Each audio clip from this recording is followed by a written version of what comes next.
매일 성경과 함께하는 오늘의 큐티 시간입니다. 5월 23일 오늘의 말씀은 사도행전 10장 17절에서 33절입니다.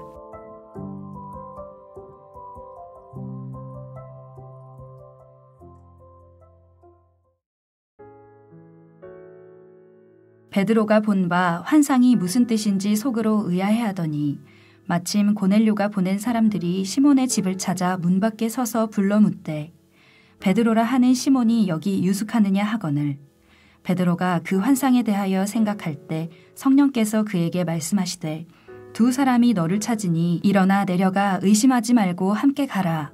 내가 그들을 보내었느니라 하시니 베드로가 내려가 그 사람들을 보고 이르되 내가 곧 너희가 찾는 사람인데 너희가 무슨 일로 왔느냐.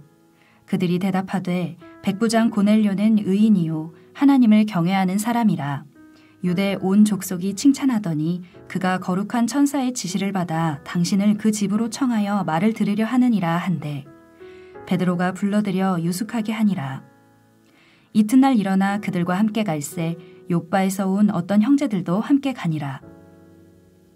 이튿날 가이사랴에 들어가니 고넬료가 그의 친척과 가까운 친구들을 모아 기다리더니 마침 베드로가 들어올 때 고넬료가 맞아 발 앞에 엎드려 절하니 베드로가 일으켜 이르되 일어서라 나도 사람이라 하고 더불어 말하며 들어가 여러 사람이 모인 것을 보고 이르되 유대인으로서 이방인과 교제하며 가까이 하는 것이 위법인 줄은 너희도 알거니와 하나님께서 내게 지시하사 아무도 속되다 하거나 깨끗하지 않다 하지 말라 하시기로 부름을 사양하지 아니하고 왔노라. 묻노니 무슨 일로 나를 불렀느냐.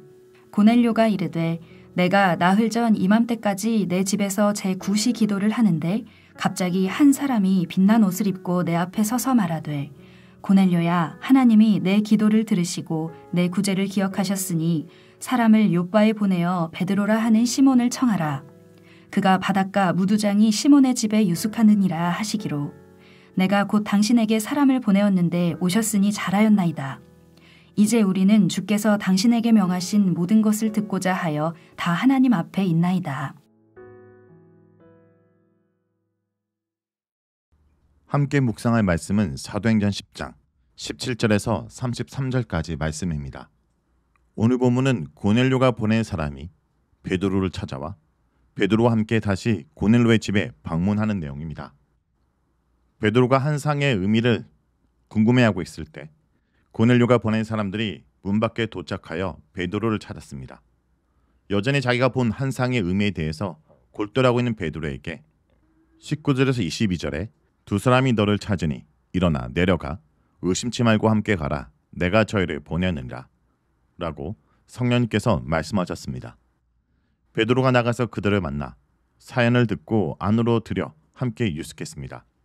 우리는 여기서 지금 진행되고 있는 일의 주도권을 하나님께서 전적으로 가지고 계시다는 사실을 본문이 끊임없이 말해주고 있음을 발견해야 합니다.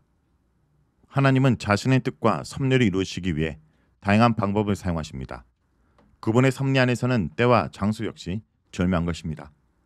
예루살렘으로 내려가는 길에 빌립이 에디오피아 내시를 만나게 하신 하나님이 이번에는 베드로와 고넬료의 만남을 주선하신 것입니다.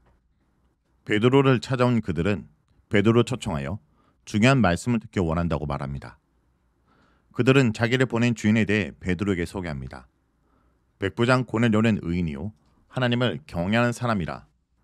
이 말은 자기들을 보낸 사람은 로마 군대 백부장인데 선한 사람이며 이스라엘 하나님을 섬기는 분이라는 의미입니다. 그들이 주인을 이렇게 소개한 것은 단순히 주인에 대한 사실만을 전하는 것이 아닙니다. 베드로에게 주인에 대한 좋은 인상을 심겨주려 했던 것입니다. 여기서 의인이란 말은 그가 좋은 성품과 인품을 가지고 있다는 것을 뜻합니다. 주인이 아랫사람으로부터 이러한 평가를 받는 것이 쉽지 않은 일입니다. 고넬료의 인품을 뒷받침해주는 설명이 바로 이어서 나옵니다. 유대 온 족속이 칭찬하더니 이 말은 고넬료가 비록 로마 군대를 위해 백부장으로 일하면서도 식민지 사람들에게 선을 행하며 살고 있음을 말해줍니다. 이는 2절에서 백성을 많이 구제하고와 일치하는 대목입니다. 게다가 그들은 여기서 당신을 그 집으로 초청하여 말을 들으려 하느니라 라는 말을 덧붙입니다. 베드로는 이러한 말을 하는 방문객들을 집 안으로 불러들입니다. 그리고 그들에게 식사와 잠자리를 제공합니다.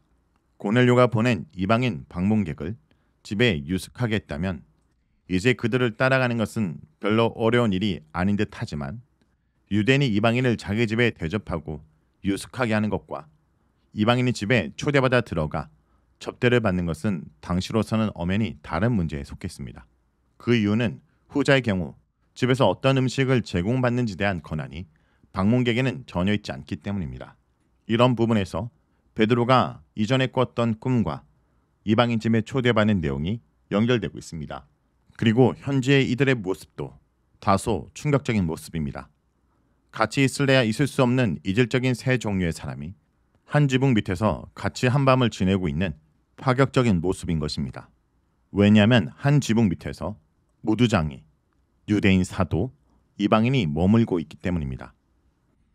무두장의 집에 유대인 사도가 여느 날을 머물고 있다는 충격적 장면에서부터 시작한 이 사건이 마치 시리즈를 펼치듯이 부자연스러운 사항을 더해가 이제 절정에 이르고 파장의 집에서 고넬료 집까지 50km나 되는 먼 걸음을 유대인 사도가 이방인의 집에 나아가고 있는 것입니다.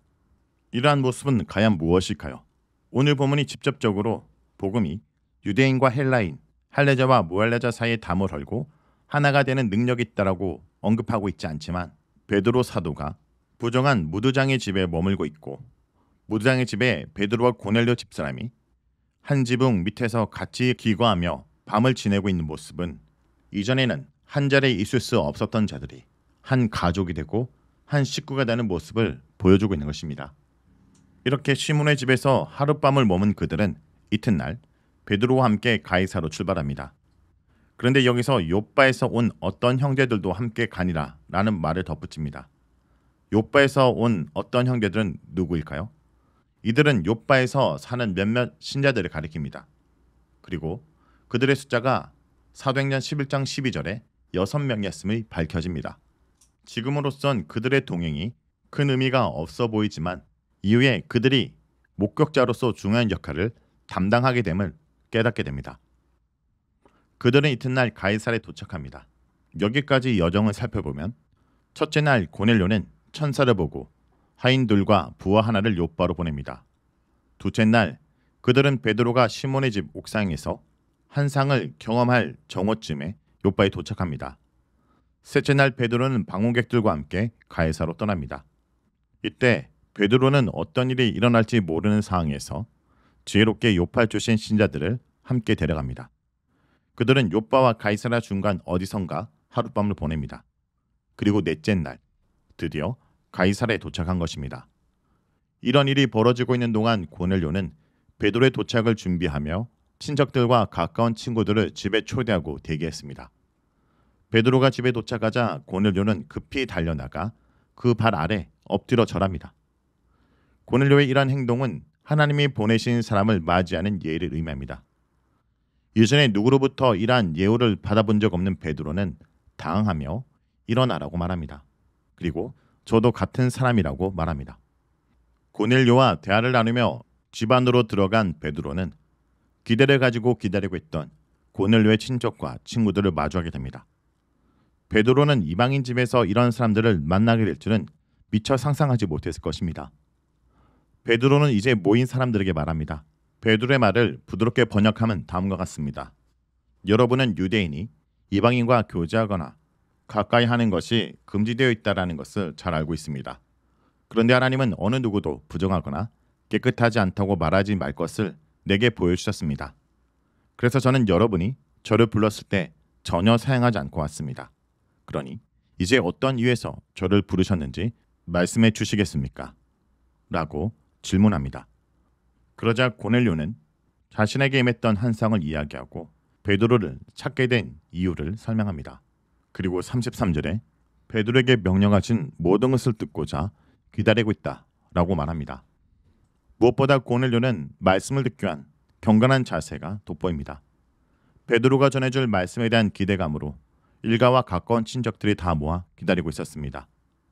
베드로를 통해 하나님이 자신과 가족들에게 놀라운 말씀을 주실 거란 확고한 믿음이 있었던 것입니다. 그리고 베드로는 하나님 말씀에 순종하여 유대인과 이방인의 교제를 금지하는 유대인 규례와 간습의 한계를 뛰어넘었습니다.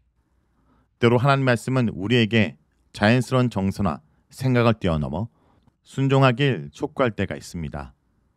하나님 말씀에 순종하기 위해 기꺼이 우리의 생각을 거스를 수 있는 사람이 되길 간절히 기도합니다.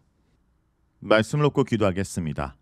주님, 우리가 가진 어떤 관습이나 고정관념보다 하나님이 보여주시는 그 말씀과 뜻을 따라 살기 원합니다.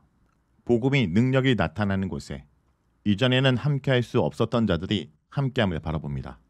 오늘도 이전에 내가 마음에 품지 못하고 함께하지 못했던 형제를 품고 그에게 손 내밀며 그와 한 형제가 될 수 있는 복음의 능력을 허락하여 주시옵소서. 예수님의 이름으로 기도합니다. 아멘.